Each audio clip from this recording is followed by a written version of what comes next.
Hey, Tiger fans, we are live on this Monday afternoon edition of the Babin on the Bayou show. It is Monday, May 11th, 2026. I'm your host, as always, Justin Babin Jr. Thank you so much for tuning in to this edition of the Babin on the Bayou show. I greatly appreciate all of you. Unfortunately, we got to recap. The Tigers getting swept, lost all 3 games on the road in Georgia, in Athens this weekend to a top 5 team in the country, the Georgia Bulldogs. Another unfortunate one. We got to recap. LSU now has played 9 SEC conference series. They've gotten swept in 4 of them. They are 9-18 in SEC conference play. Just a continuation of a terrible season. Got a lot to get into. I want to have a conversation about a few other things as well to start the show. But before we do that, want to tell you about our wonderful sponsors. As always, the team over at Shield Heating and Cooling, 225-46 Bayou, 225-46 Bayou, BAYOU, for your free AC system clean and check for every AC system in your home, courtesy of our friends, the best AC team in the business today over at Shield Heating and Cooling, 225-46 Bayou, BAYOU, for your free AC system clean and check. Plus, our friends over at the bakery at Sugar Me Sweets Cakes and Confections, from fresh baked chocolate chip cookies to cupcakes to cake squares to custom decorated cakes. The team over at Sugar Me Sweets Cakes and Confections, they have it all. Their number is 225-250-1950, 225-250-1950, or you can reach them in person. Their bakery is located in the city of Central Louisiana, 8565 Rome Drive, 8565 Rome Drive, Rome, Rome. You can meet them there, located in the city of Central, where they have a storefront that always stays fully stocked with all of your last-minute dessert needs. Again, they're the best bakery around, and we greatly appreciate the team over at Sugar Me Sweets, Cakes, and Confections for being a sponsor of the Babin on the Bayou show. Before we get the show rolling, just want to check on something real quick. Okay, I think we're good. Again, thank you folks for tuning into the show. I greatly appreciate it. It was just checking on something on my phone real quick. Again, we appreciate the teams over at Shield Heating and Cooling and Sugar Me Sweets, Cakes, and Confections for being sponsors of the Babin on the Bayou show. Okay, let's get into this. So, again, just a continuation of a terrible season for LSU baseball. 9-18 in SEC play. You've been swept in 4 of the 9 SEC series that you've played in this season. Just a miserable season. A miserable season. And man, you played a team who's one of the best teams in the country, the best team in the SEC. I mean, they won the SEC regular season title this weekend, did Georgia. They're just that good. I mean, I think they're an Omaha team this year. I think they could definitely make it to the College World Series. And we're not going to go through game flow because I don't want to bore you with that. I have a few notes and a few things that I want to go over uh as far as with game notes and what happened. But we're going to get into something soon that I've really been wanting to touch on for a long time. But I just want to say, look, the reason you lost to Georgia, again, they're just a much better team than you are in every aspect, in every phase of the game. I mean, they again, they beat you, let's see, 11-8 Friday, 13-8 on Saturday, and 12-1 via a 7-inning run rule in game 3 yesterday on Sunday to close out the sweep. I mean, they are the best lineup in the SEC. They lead the nation in home runs. They had 131 home runs coming into the series, and they added 9 home runs against you this weekend. So they have 140 homers on the season. Just a flat out relentless offense that you had to take on this weekend. And they're gonna rake against a lot of opposing pitching because they're just that freaking good. But it also doesn't help you as a pitching staff when you issue 31 free passes in a 3-game weekend series. I mean, just terrible command by the LSU pitching staff this weekend. Just flat out. I've talked about the talent you have. I believe you do have talent on this pitching staff. You have a lot of guys who come in and throw 96, 97, 98, but 31 free passes to the best lineup maybe in the country, definitely in the Southeastern Conference, is definitely not a recipe for success. And we talked about last week leading up to this series, like Georgia's going to hit homers against you. They do every weekend. That's, again, they lead the nation in homers. But when you give up those homers, can they be solo bombs? Can they be without a lot of runners on base? Don't load up the bases so that when those homers come, they don't make you pay. I mean, you could take a solo bomb here and then every now and then have no runners on base.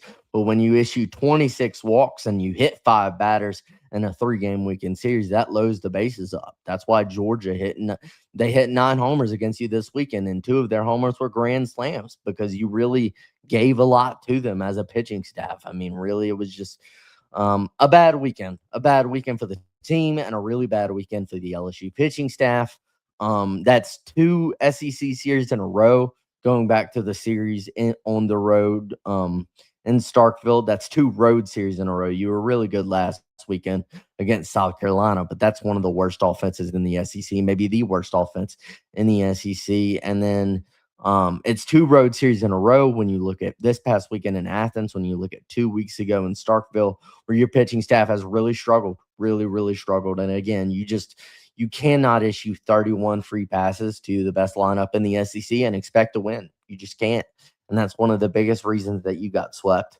Yeah, we'll get into some more of that as the show goes along. But there's something that I really want to touch on. And it's something we've been seeing a lot this season from the LSU fan base. And this is not describing a majority of the LSU fan base. This is I would say it's a small but loud minority of the LSU baseball fan base that I see a lot on X, a lot on whether you want to call it X or call it Twitter.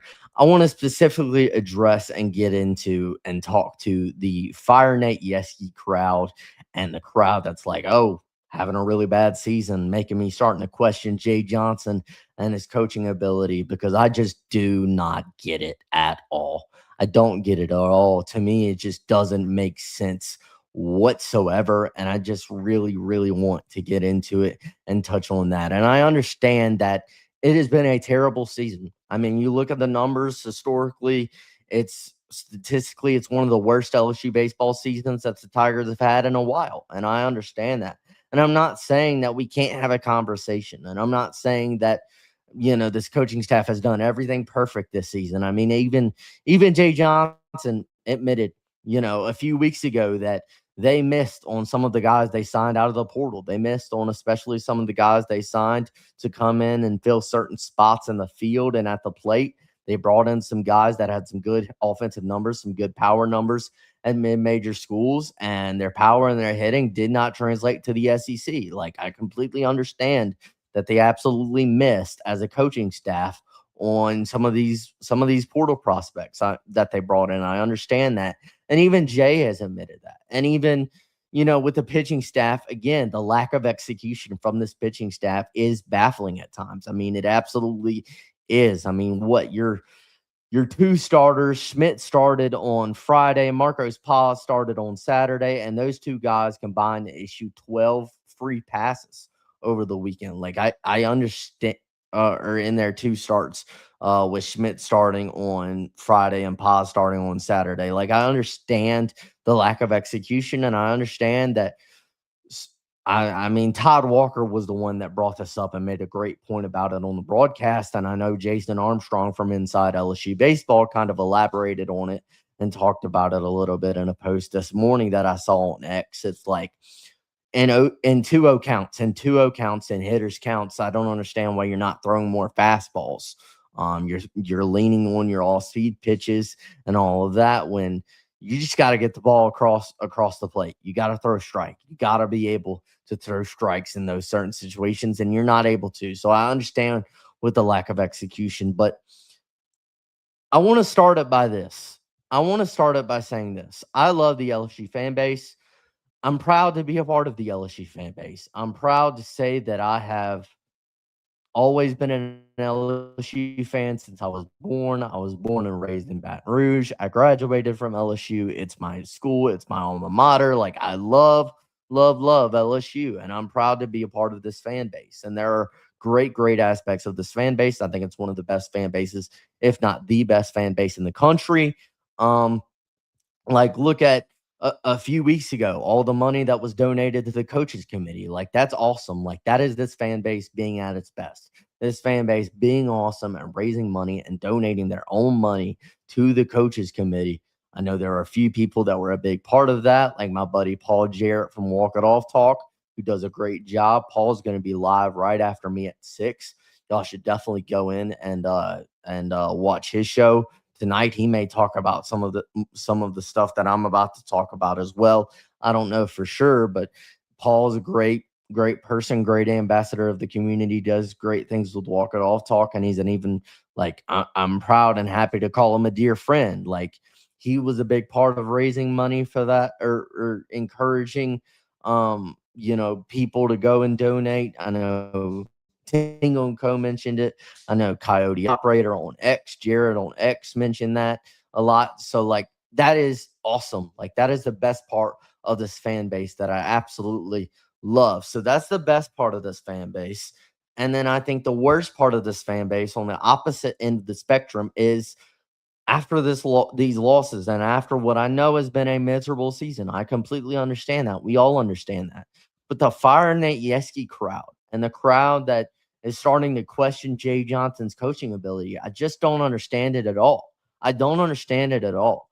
We can start with Jay Johnson. Guys, Jay Johnson comes here in 2022 in his first season, takes the team to a regional final before they lose to Southern Miss and Hattiesburg. I did not think that team was going to get to a regional final. I didn't think they had the pitching or had the talent to get to a regional final. That was a phenomenal coaching job in year one to take that team to a regional final before they lost in Hattiesburg to Southern Miss. And then the season after that, you win a national championship in 2023 with Dylan Cruz, Paul Skeens, Tommy White, guys like that.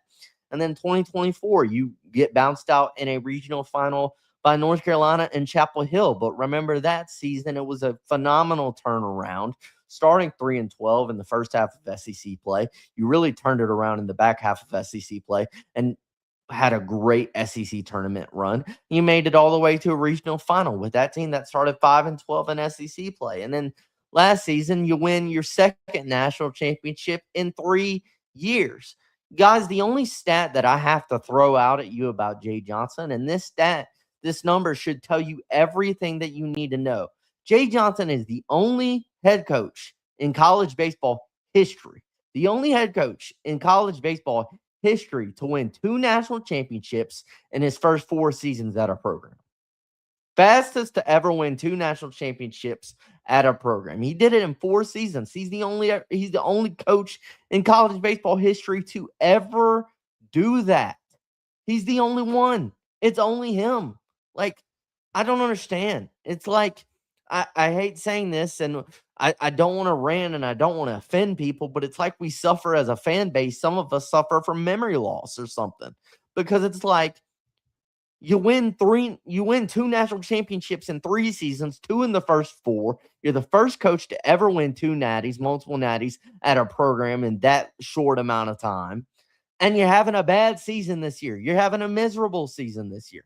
I completely understand that, but it doesn't erase the phenomenal work that you've done in your first 4 seasons, and the fact that Jay Johnson is an elite baseball coach. He's a phenomenal baseball coach. I don't understand. There's no coach in the country. Listen to me when I say this. There's no coach in the country that I would rather have as the head coach of your LSU Fighting Tigers baseball team than Jay Johnson. I have 100% faith and confidence in Jay Johnson, and you should too. And if you disagree with me when I say that, first of all, I think that's a bit foolish. I think that's a bit foolish to disagree with that statement, with all that Jay Johnson has done in such a short amount of time as the head coach at LSU. But if you disagree with that statement, then I challenge you. Give me another name. Give me a specific name. Give me the name of a coach in college baseball right now that you would rather have coaching at LSU than Jay Johnson. Because for me, there's not a single one. There's not. And I don't understand why this conversation is starting. Oh, having a bad season, man. I don't know about Jay Johnson. I don't know. What do you not know? What is there not to get? What is there not to get? He's won 2 natties in his first 4 seasons. He's having a bad year this year. A lot of stuff has happened this year. I mean, Jake Brown's out, your best hitter. Chris Stanfield's been hurt. Seth Dardar, John Pearson. You lost Cooper Moore in week 3 of SEC play. Like, guys, you had to replace Cade Anderson and Anthony Ianson and Ethan Fry and Jared Jones and all of those guys from last year. Like, I just don't get it. Again, there's not another coach that I would rather have in the country coaching LSU. And if you would, give me specific names. Who would you rather have? Who would you rather have? Because I'm telling you right now, you're wrong. I'm telling you right now that you are wrong. And then with Nate Yeskie, I think the Jay Johnson one is less prevalent. There are a few people online that are saying it about Jay Johnson. There are more saying it about Nate Yeskie because the pitching staff has struggled this year with execution. I understand that, and they haven't been great this season. And they were really, really bad in Athens this past weekend. And they were bad in Starkville and bad in Nashville. And they haven't had a rocky season. But first of all, guys, the best pitcher, in my opinion, through the first 4 weeks of the season, the best pitcher in non-conference play this season was Cooper Moore, and you haven't had him in 5 to 6 weeks. You haven't had him. You haven't had him. You haven't had Casey Evans. I mean, Casey Evans came back this weekend and started yesterday, but you didn't have him for like 2 to 3 weeks. You didn't have Casey Evans out there, or 2 weeks, I should say. Like, losing Cooper Moore is a big deal. And I understand, like I said, it's not that we can't have honest conversations about how this team has struggled this year and why they've struggled. I'm all for that. I'm all for that. But it's crazy to me how easily we forget. Like, Nate Yeskie has been to Omaha with 4 different programs. He's been to Omaha with Oregon State. He won a national championship as an assistant coach at Oregon State. He's been to Omaha with Oregon State. He's been to Omaha with Arizona, with Texas A&M. And he went with LSU last year and won a national championship. And I also don't understand, like, who do you think recruited Luke Holman and Gage Jump to LSU out of the transfer portal in 2024? Like, identified those guys out of the portal and went and got them. Who do you think that was? Who was the pitching coach that brought – and Jay Johnson was a big part of that as well. Of course, he's the head coach in the final say so, I'm sure. But who do you think identified the talent that was in Luke Holman and Gage Jump and brought them to LSU in 2024? Who do you think did that same thing a year later with Anthony Ianson? Was that not Nate Yeskie? Was Nate Yeskie not the pitching coach? Was Cade Anderson as a freshman in 2024 the same Cade Anderson that we saw in 2025? Lord, no, he wasn't. He wasn't. He developed and became one of the best pitchers I've ever seen at LSU in 2025. Who was the pitching coach? Who was Cade Anderson's pitching coach? Was it not Nate Yeskie? Was Chase Shores, the Chase Shores that we saw, who was dominant and phenomenal in the postseason in June in 2025, was that the same Chase Shores that we saw in February of 2025 to begin the season?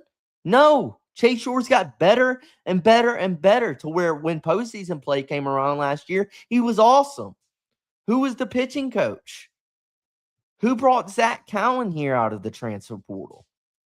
Like, constantly, Luke Holman, Gage Jump, Anthony Ianson, Zach Cowan. Who identified or helped to identify those guys out of the portal? Who helped develop Cade Anderson? Who helped develop Chase Shores? And by the way, you hit on Cooper Moore. You did hit on another transfer this year. And Cooper Moore, who was your best pitcher in non-conference play. You hit on him. It's not Nate Yeskie's fault that he got hurt, that he got injured. Why do we forget so easily? Because we want to dog on Nate Yeskie right now for how the pitching staff is performing. But is anybody going back and praising them for Luke Holman, Gage Jump, Cade Anderson, Chase Shores, Zach Cowan, Anthony Ianson, Cooper Moore before he got hurt? Like, come on. Again, Nate Yeskie is one of the best pitching coaches in the country. Has it been great this season? Has it been a great season? No. Nobody's saying that. But why are we out there talking about stuff like this? I don't understand. I don't understand. Jay Johnson, I know this season doesn't help me with this argument with how bad they're playing, but I still believe that Jay Johnson is the best coach in the country. He's the only coach in college baseball history to win 2 natties in his first 4 years at a program. And Nate Yeskie's been to Omaha with 4 different schools. And he coached Holman, Jump, Anderson, Cowan, Ianson, Shores. Nate Yeskie coached those guys. So, yeah, it's a bad season. It's a terrible season. It's a miserable season. And I hate saying this, but I do think the season is pretty much over. I think it's pretty much over because I don't see you sweeping Florida, which is what you have to do. And I just don't see you being able to sweep Florida because they have a great, great pitching staff, one of the best pitching staffs in the SEC. And I don't think you have the pitching depth to go far in the SEC tournament. I don't think you do. So I do think the season's over. And I hate saying that. Like, I don't want to say that, but it's just the reality of how I feel. But that doesn't change at all how I feel about Jay Johnson or how I feel about Nate Yeskie. And again, if you feel that Jay Johnson is not the guy to lead this program into the future, first of all, I'm sorry, but I question your baseball knowledge. I really do with what he's been able to do in his first 4 or 5 seasons at LSU, winning 2 natties. I really, really do. And I'm sorry if that offends you. That's not how I'm trying to come across, but it's just how I feel. There's not a coach I would rather have coach LSU right now. And if there's a coach in the country who you think would be doing a better job than Jay Johnson, give me specifics. Give me a name. Give me a coach you think would do better right now in college baseball. Give me the name of a pitching coach you think is better than Nate Yeskie, better than what he did in 2024 and 2025. You've led the country in strikeouts in every season Nate Yeskie has been here. You've led the country as a pitching staff in strikeouts. Like, again, I understand we're all frustrated, we're all upset, and the season has sucked. I understand all of that. But that doesn't change how I feel about Jay Johnson, and it doesn't change how I feel about Nate Yeskie. I trust them. I trust them. And if you don't, then I don't know what to tell you. Because I think a lot of the stuff I'm seeing online is just silly. It's just silly to me. It's absolutely silly. And again, I question the baseball knowledge of some of the people that are online posting some of the stuff they're posting about firing Nate Yeskie and questioning Jay Johnson as the man to lead this program. I really do. Again, you want to know why? You want to know why back a few weeks ago that everybody started donating money to the coaches committee, that all these LSU fans started donating money to the coaches committee, because everybody knows how much of a disaster and how bad it would be if Jay Johnson left this program. All of those fans know that. That was the reason they were donating money to the coaches committee, because nobody wants Jay Johnson to leave, except some of you who, honestly, I just don't get it. Somebody's going to have to explain it to me. Somebody's going to have to explain it to me. And I understand that the season has been terrible. I really, really do. I understand it's been miserable. But that doesn't change the fact. That doesn't change the track record of Jay Johnson or Nate Yeskie and what they've done, not only at LSU, but I mean, what Nate Yeskie's done at LSU, what he's done at prior programs, what Jay Johnson's done at prior programs, and now at LSU. I mean, folks, you went, all due respect to Paul Maneri, you went about almost a decade and a half without winning a national championship between 2009 and 2023. And Jay Johnson has won 2 in the last 3 years, which you know how hard that is to do in today's version of today's era of college baseball, in today's era of the SEC. It's a lot more talented than it was in the 90s. It's a lot more talented than it was in the 90s. That's how hard it is. And Jay Johnson has been able to do that and have success in this era. I wanted to address it. I wanted to talk about it. We can get into some of the stuff that happened in the Georgia series. But again, if at this point you're in the Fire Nate Yeskie crowd, or the crowd who doesn't believe in Jay Johnson's ability to coach and to lead this program into the future. I just don't understand it. I don't understand it. I really, really don't. When you look at the track record, when you look at what they've done, yes, they've had a bad season, but again, it it's 1 year, guys. It's 1 year, and you dealt with a lot, and you missed on some things. And Jay Johnson had the guts to admit that a few weeks ago. And you know what? LSU's going to be back in 2027. They're going to be back in 2027. They are going to be back. We'll get into some of the stuff that happened in the Georgia series. Again, let me know in the comments below kind of what you guys are sorry, I was just checking on something. What you guys think about this whole everything I just talked about. Let me know in the comments below. Again, that's how I feel. What's up, David? I don't know how much of that you caught, my friend. I don't know how much of that you caught, but again, that's kind of how I feel about the whole Nate Yeskie, Jay Johnson situation. And if you didn't catch that, if you're just tuning into the show, I would encourage you to go back and listen to the first 20 minutes of the show because I went in on the whole Nate Yeskie, Jay Johnson situation. But again, let me know if you did listen to that, what you think in the comments below. Let's get into some of my notes. Again, I'm not going to go through the entire game flow from this series, only a few notes. LSU lost 11-8 Friday, 13-8 Saturday, and 12-1 Sunday in game 3 via a 7-inning run rule. Again, Georgia's just flat out a better team than you this season. They're a top five team in the country. They're the best team in the SEC. They won the SEC regular season title this season. They just outclassed you. They absolutely outclassed you. Georgia hit over 380 as a team, batted over 380 this weekend as a team. 377 with runners on base. 377 with runners on base. 341 with runners in scoring position. They scored 36 runs in 3 games this weekend and additionally left 31 runners on base. They absolutely mashed 9 home runs over the weekend against LSU, bringing up their season total to 140 home runs on the season, most home runs by any team in the country. I mean, they are just the best lineup in the SEC, one of the best lineups in the country. And again, as I said earlier at the top of the show, you don't help yourself when you struggle with command as much as you did as an LSU pitching staff this weekend when you issued 26 walks and you hit 5 Georgia batters this weekend to combine for 31 free passes issued by the LSU pitching staff this weekend. Just a really, really bad weekend command-wise for the LSU pitching staff. You can't go up against the best lineup in the SEC and issue that many free bases. You just absolutely can't. And they'll make you pay, and they did. Like I mentioned last week, if you're going to give up homers, can they be solo bombs? Can you not load the bases for them before that? Well, because you issued 31 free passes this weekend, they hit 2 grand slams. They hit a few 3-run bombs. They hit 9 homers total against you this weekend and just outclassed you.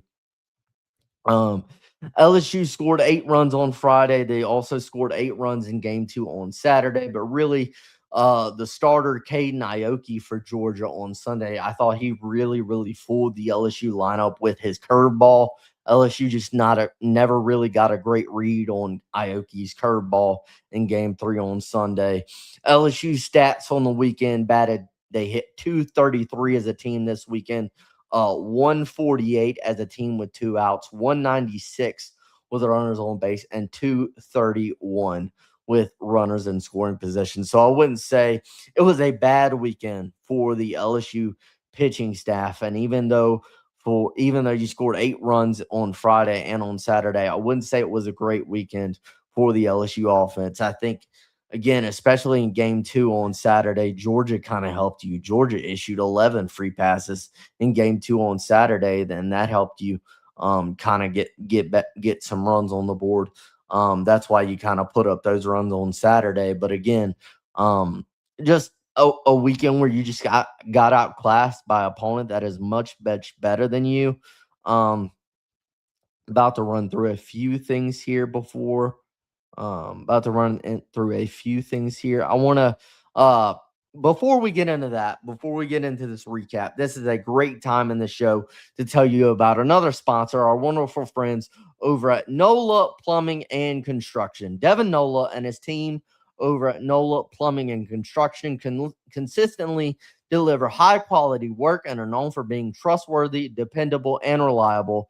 If you're in the Baton Rouge area or the surrounding Baton Rouge area and you have any plumbing needs, give Devin Nola and his team over at NOLA Plumbing and Construction a call today, 225-512-2900, 225-512-2900 for NOLA Plumbing and Construction.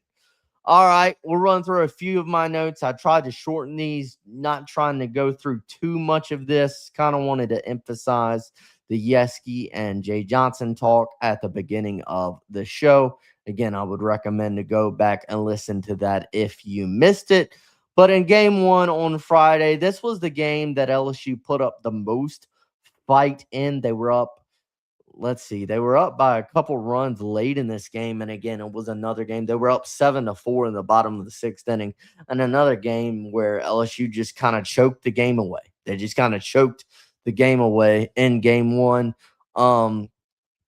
Let's see. LSU's offense had a good start to game one. They put up 7 runs, LSU did, in the first 4 innings of the game on Friday. Stephen Milam had a 2 RBI single in the first. Omar Cerna, Cade Aaronby, John Pearson, all 3 of those guys hit home runs in the third. So 3 home runs for LSU in the third, 1 from Cerna, 1 from Aaronby, and then 1 from John Pearson. And then William Patrick tagged up to score from third base on a ball hit in the air by Derek Curiel. Patrick tagged up to score another run in the 4th inning. So LSU had a good start offensively to this game, scoring 7 runs in the first 4 innings of the game. William Schmidt got the Friday start. That's his first Friday start of the season. It's his first Friday start of the season. Schmidt pitched 4 innings, gave up 5 runs, 4 earned on 4 hits and 6 strikeouts. Again, 5 walks and 2 hit batters. 7 free passes in total for William Schmidt, who I thought, again, had a great start the weekend prior against South Carolina. But, again, the command from everybody this weekend was tough to watch. It was tough to watch. And William Schmidt was the first one. Gave up 4 earned runs, 5 runs total, 5 walks, 2 hit batters in 4 innings. He gave up a solo bomb to Daniel Jackson in the bottom of the first, pretty much on a fastball right down the middle of the plate. This is another gripe I have with LSU pitching that we'll get into a little bit later. Daniel Jackson was one of the best hitters in the country. He's going to be a Golden Spikes finalist. I think he might even win the Golden Spikes award this year. I mean, he has 24, 25 home runs on the season. He's the best player in the SEC. And that is the guy that you don't want to give anything to. That is the guy that I would rather see you walk on 4 pitches than throw a fastball right down the middle. And that's what William Schmidt did in the bottom of the first. And I just sat there shaking my head because I was like, not that guy. Georgia would score another run in the first off of 2 walks and 2 hit by pitches by William Schmidt. So Schmidt issued 4 free passes, 4 of his 7 free passes in the first inning of this game alone. Georgia would score 1 run in the third. They would also score another run in the fourth. John Pearson would commit a fielding error at third base in the third that eventually helped the run to score for Georgia in the third. Then you would have, in the fourth, Trey Phelps would hit a single, Daniel Jackson would walk, and then Michael O'Shaughnessy would hit an RBI single to score a run for Georgia in the fourth. But again, LSU would go to the bottom of the 5th inning of the game on Friday, up 3 runs, up 7-4. Devin Sheeran comes in the game, and Devin Sheeran did not have his best stuff. Gavin Guidry, who we'll talk about later, didn't have his best stuff either. But again, those are two of your best arms out of the bullpen, and you don't have a lot of pitching depth. You don't have a lot of pitching depth behind maybe four guys out of the bullpen. And when those guys aren't on, it just really, really puts you in a bind. And so you were up 3, you were up 7-4 in the bottom of the 5th, but Sheeran would give up back-to-back home runs. One was a 2-run home run by Colby Branch, and then the other one was a solo blast by Ryan Black. Both of those home runs off of Devin Sheeran in the 5th from Branch, and Black would tie the game up at 7. There would be drama in the 6th inning. It was a 7-7 game. Drama in the 6th inning.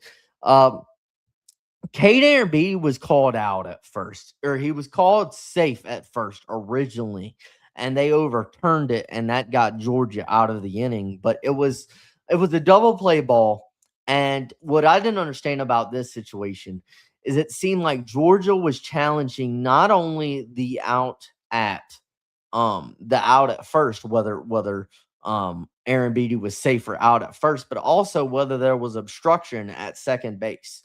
I don't understand how in that situation you can challenge both parts of the play. Like, you either challenge the obstruction at second base or you challenge the safe out call at first. Like, I completely didn't understand that. And I also don't understand how you overturn. I don't think you had enough evidence to overturn it from safe to out in that situation. So there was a little bit of drama there for sure. Let's see. You would have in the 6th, Georgia would score a run in the 6th. Daniel Jackson would hit a double, and then Ryan Luho would hit an RBI single in the 6th off of Devin Sheeran. Ryan Luho on the first at bat of the series.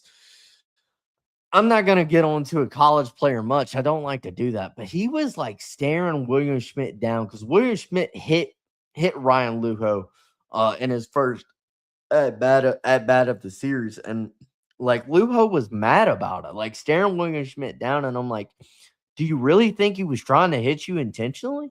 Like, you really, really think that? Like, I don't know. That's just a side thing, not really that important. But that was another thing. I was like, I don't understand that at all. Like, I get you got hit by the pitch, but it wasn't intentional. Like, William Schmidt would be a fool to intentionally hit you with the pitch. Like, that's not what he was trying to do in the first inning of the baseball game. So it was, let's see, it was 8-7 in the bottom of the 7th. Or no, it was, I believe they tied it up. Yeah, LSU would tie it up. So I believe it was 8-8 in the bottom of the 7th. Devin Sheeran would issue a walk to Brendan Hudson. Gavin Guidry would then come in the game for Sheeran, give up a single to Colby Branch, and then Guidry would give up a 3-run bomb to Trey Phelps on a pitch that was pretty much over the heart of the plate, right over the heart of the plate. That would give Georgia the 8-11 lead in the bottom of the 7th. Again, two things here. You gave up a home run in the first, Schmidt did, to Daniel Jackson on a fastball down the middle, and then Guidry gave up a 3-run bomb in the 7th to Trey Phelps on a pitch that was pretty much right down the middle, right over the heart of the plate. I'm like, Daniel Jackson and Trey Phelps are both hitting over 370 coming into this series. Like, if there's two guys that you know you can't throw that pitch to, it's those guys. You can't throw those pitches to those guys. And this Georgia lineup is loaded 1 through 9. Don't get me wrong, but you can't throw that pitch to Daniel Jackson in the first inning. You can't throw that pitch to Trey Phelps in the 7th inning. Like, I would like to see a little bit more awareness there to the top 2 hitters in the Georgia lineup. Like that, I didn't understand that at all. Again, Sheeran and Guidry didn't have their best stuff, and it absolutely showed. An elite Georgia lineup made them pay for it, and it also really hurts you because you burned 2 of your best arms, Sheeran and Guidry, in the first game of the series that you lost in game 1 on Friday, and you couldn't use them the rest of the series. That also really, really hurts you. Let's see. Game two on Saturday. This one was, again, game 1 was the one where you put up a lot of fight. Games 2 and game 3 were really, really ugly. I mean, what? Georgia put up in game 2 and game 3 in the second inning, they put up like what? 14 runs combined in the second inning. Like they put up 8 runs Saturday in game 2 in the second inning alone and 6 runs Sunday in the second inning alone. The second inning really cost you in games 2 and game 3 of this series Saturday and Sunday. Game 2 was also just one of the worst games I've had to watch in a long time. It was an awful game. Game 2 was an awful game to watch, not just because LSU went 8-0 early, but also because LSU issued 15 free passes in this game, and Georgia issued 11 free passes in this game. 26 free passes issued in this game by both pitching staffs combined. The lack of execution, it was an awful game to watch. It was a pretty awful game to watch. Marcos Paz got the start, gave up 7 earned runs and 1 1/3 innings pitched on 5 hits, 4 walks, struck out a batter, and he hit a batter. So Marcos Paz issued 5 free passes. Danny Lockenmeyer would come in the game to replace Marcos Paz and issue 4 walks of his own in 2 2/3 innings pitched. Again, like I said, Georgia scored 8 runs in the second inning of this game alone, including a grand slam that was hit by Georgia's Michael O'Shaughnessy.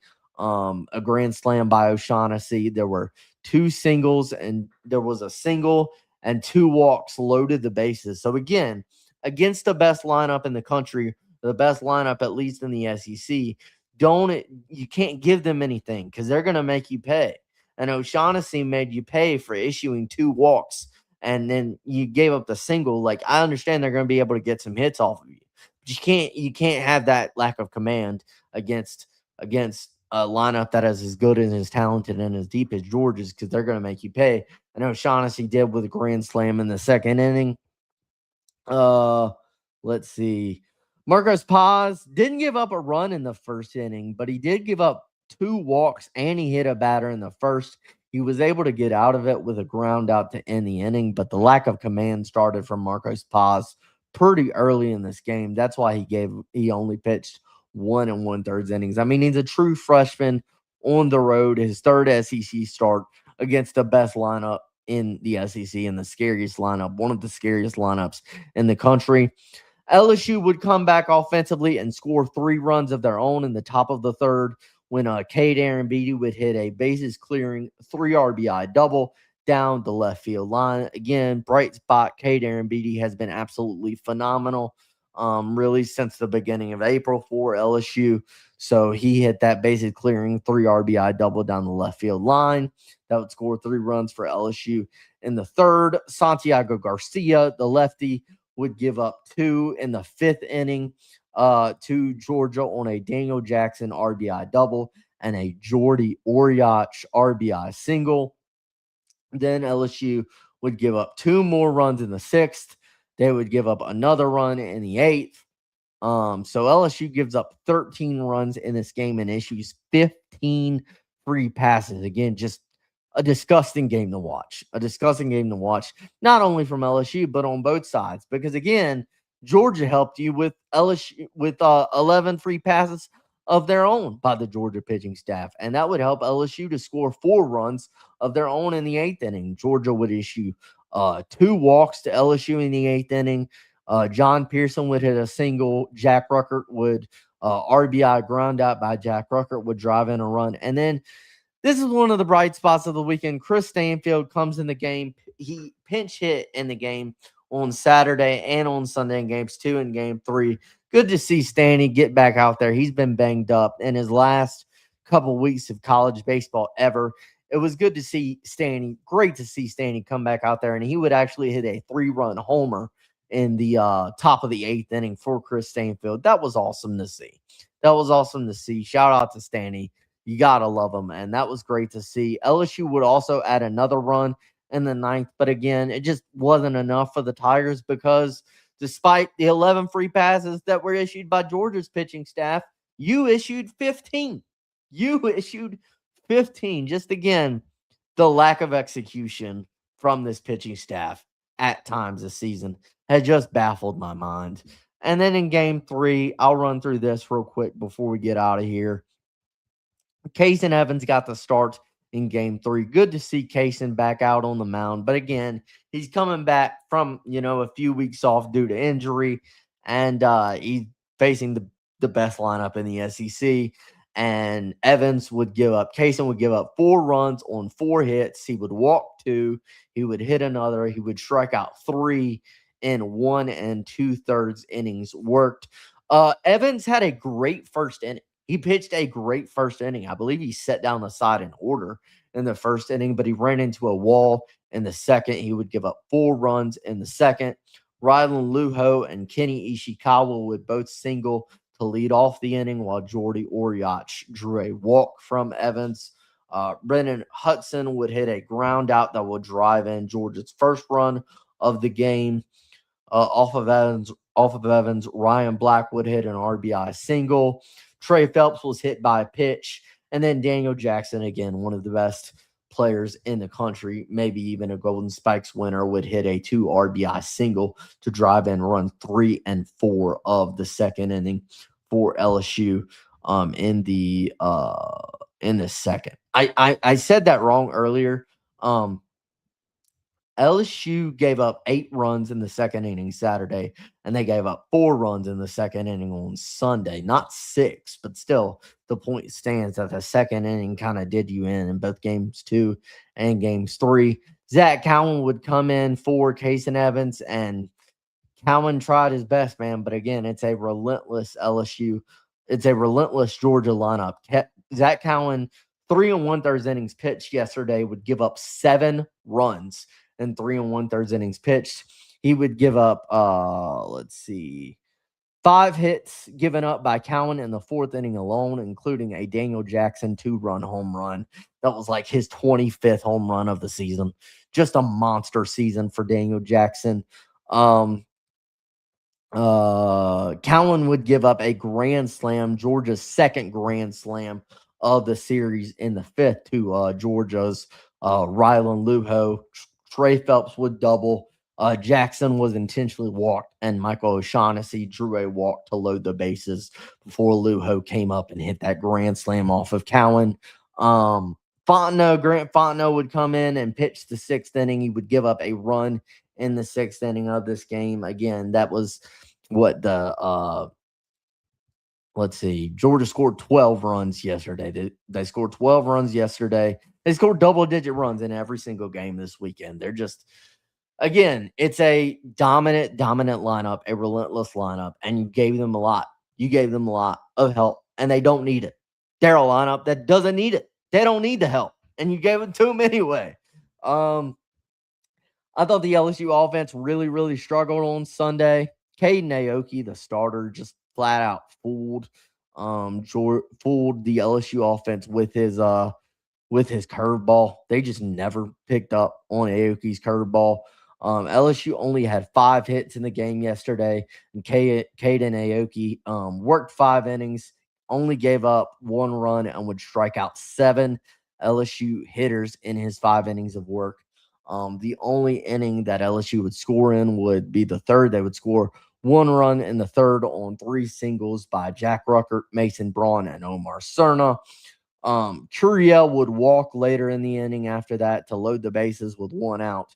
But then Cade Arambidi would strike out, and Stephen Milam would ground out to end the inning. And that was pretty much it for the LSU offense. So, again, it's just been a bad season, man. It's been a bad season. You're 9-18 in SEC play. You've been swept in 4 of the 9 SEC series you played in.